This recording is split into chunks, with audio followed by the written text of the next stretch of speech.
L'ancien président de la transition du Burkina Faso, Paul-Henri Sandaogo Damiba, a été arrêté au Togo, pays dans lequel il vivait en exil depuis plusieurs années, avant d'être expulsé et remis aux autorités burkinabais.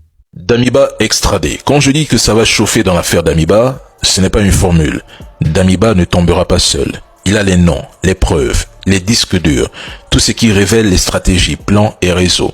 La vérité, c'est que la CEDEAO aurait préféré un Damiba mort ou en Occident plutôt qu'extradé. Voilà le fond du problème tel que je le vois.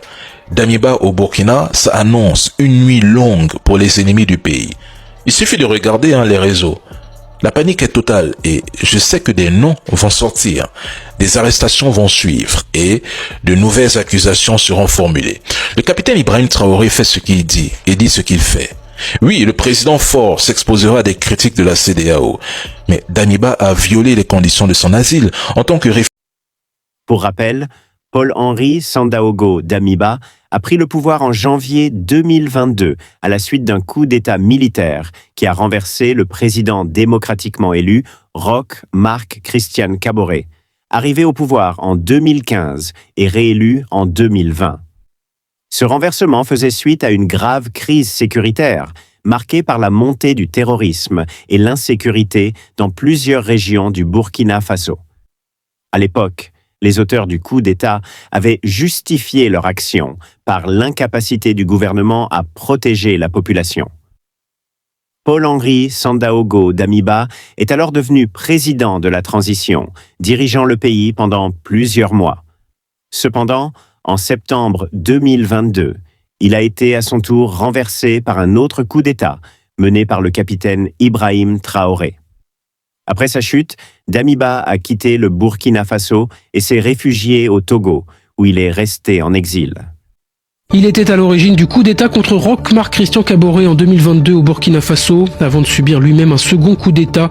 Et depuis, le lieutenant-colonel Damiba était exilé à Lomé, la capitale togolaise, mais il a officiellement été expulsé samedi par avion.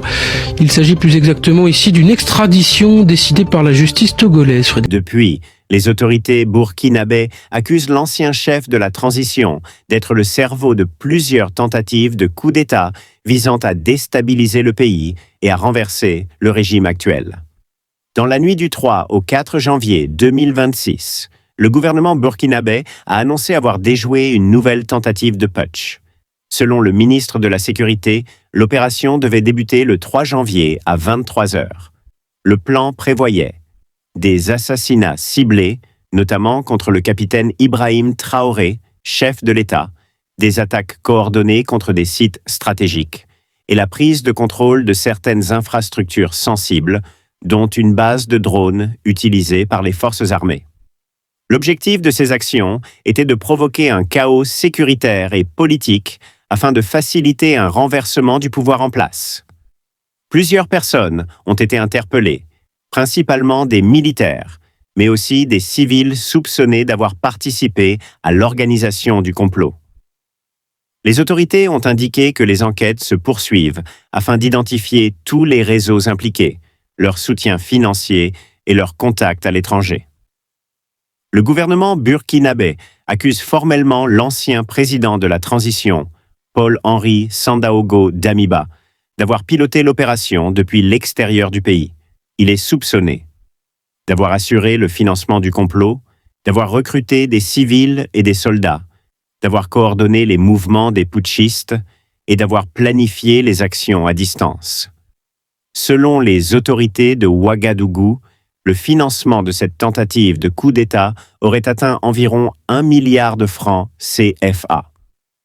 Les fonds seraient, d'après les accusations officielles, venus de la Côte d'Ivoire. Cette accusation a toutefois été fermement rejetée par Abidjan, comme dans d'autres affaires similaires. Le devoir d'aider à ce que ce sacrifice-là produise des effets. perceptible et visible pour la postérité, pour que le Burkina Faso se rappelle qu'il fut un temps où des gens se sont levés, se sont sacrifiés, des gens se sont sacrifiés pour que cette nation puisse survivre et que cette nation puisse briller aux yeux du monde entier.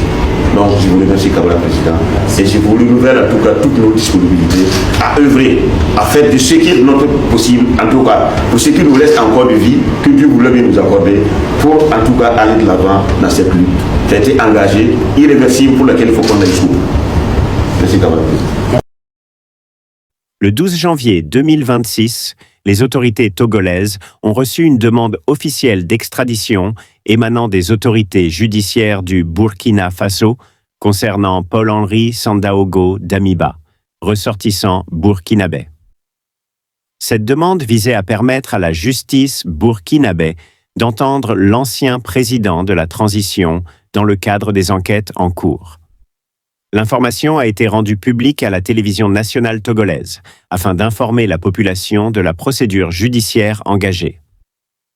Le 16 janvier 2026, Paul-Henri Sandaogo Damiba a été arrêté par les forces de sécurité togolaises en exécution du mandat d'arrêt joint à la demande d'extradition. Il a ensuite été placé en détention dans l'attente de son transfert vers le Burkina Faso.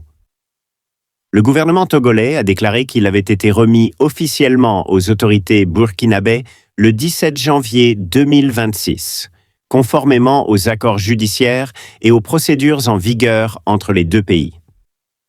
Cette affaire intervient dans un contexte politique et sécuritaire toujours tendu au Burkina Faso, marqué par des menaces persistantes, des tentatives de déstabilisation et une lutte continue pour le contrôle du pouvoir.